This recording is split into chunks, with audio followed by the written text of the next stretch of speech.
Kutaa magaalaa Haqaaqii Qaallittiitti mariin misooma fi bulchiinsa gaarii irratti xiyyeeffate kutaalee hawaasaa adda addaa waliin gaggeeffameera. Kanaan dura gaaffileen misoomaa fi bulchiinsa gaarii waliin wal qabatee lafarra harkifataa ture deebi'uu kan agarsiisu dookumantarii gabaabaan kan dhiyaate yoo ta'u, dookumantarii dhiyaate ka'umsa taasisuun irratti mari'atameera. Marii kanaanis gaaffileen misoomaa, bulchiinsa gaarii fi tajaajila si'ataa kennu waliin wal qabatee waggoota dheeraaf lafarra butamaa ture deebi'uu fi hirmaattonni marichaa kaasaniiru. Magaalaan keenya guddattee akka Dubaay hundi ta'in akka Afrikaatti isii ilaallamta jecha dhuga mootummaan keenya Abiyyi Ahmad gorra taa'ee guddina malee gadi aantummaa argine hin beenu jecha.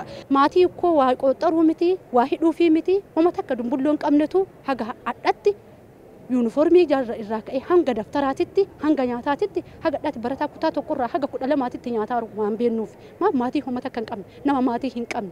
Gaaffii misoomaa, daandii, ibsaa, bishaanii wajjiniin wal qabatu keessumaa daandiin masalxanyaadhaa kaasee hanga Tulluu Diimtuutti hanga Yuunisaatti kan jiru kun rakkoo gurguddaa kan ture sana amma isa deebisaniiru. Ibsaa wajjin wal qabatu deebisaniiru. Misooma adda addaa mana dhayyeessaa ijaaranii mana tola ooltotaan ijaaranii dhayyeessaa itti galchuudhaan abbootii qabeenyaa as tabaabaranii hojii adda addaa hojjechuudhaan daandii keessa hojjechuudhaan akkuma kana daandii lolaa adda addaa hojjechuudhaan hawaasa isaanii tajaajilaa jiru jechuudha. Kutaa magaalichaa keessatti hojiiwwan bu'a qabeessa ta'an hojjetamaa jiraachuu kan kaasan hojii raawwachiistuun aanaa 10 kutaa magaalaa Haqaaqii Aadde Makkiyaa Huseen kanaan dura kutaa magaalattii keessatti rakkoolee misoomaa, bulchiinsa gaarii fi tajaajila waliin wal qabatee bal'inaan mul'achaa ture hojii kutannoon hojjetameen deebii argachuu himaniiru. Akka bulchiinsa kutaa magaalaa keenyaatti hojii hedduutu hojjetame. Hojii gaafii bara dheeraaf ture yoo jedhu gaafii waggaa 10, waggaa 12, waggaa 15 sanii ol kan ta'e gaafii uummata kanaa kan ta'e deebii argataa jira jechaadha.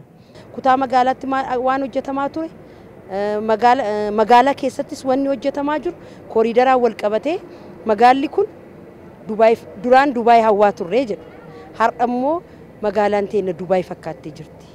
Miti magaalaa keenya immoo kutaan magaalaa keenyaa immoo Dubaay fakkaattee jirti waan jedhu ka'aa jira jechaadha. Jijjiiramaan duraa kutaa magaalichaa keessa gaaffileen hawaasaa hedduu turan kan jedhan hojii raawwachiisaa olaanaan kutaa magaalaa Haqaaqii Qaallitti obbo Alamaayyoo Mijjanaa jijjiirama booda hawaasaaf tajaajila si'ataa fi qaqqabamummaa qabu kennuun rakkoolee hawaasni kaasaa ture hiikuu dubbataniiru. Hawaasni yookaan jiraattonni magaalaa kutaa magaalaa Haqaaqii aanota 12 keessa jiraatan ajandaawwan hedduu kaasaa turan gaaffii bulchiinsa gaarii yeroo dheeraa ture hidda gadi fageeffatee otoo hin furamiin baroota dheeraaf turan deebii dhabneedhaniin kaasuu rakkoo hawaasarraan gaheera fayyadamummaa isaanii boodatti hambisee jira gaaffiiwwan hedduudha jechaadha kan isaan kaasan baay'inaan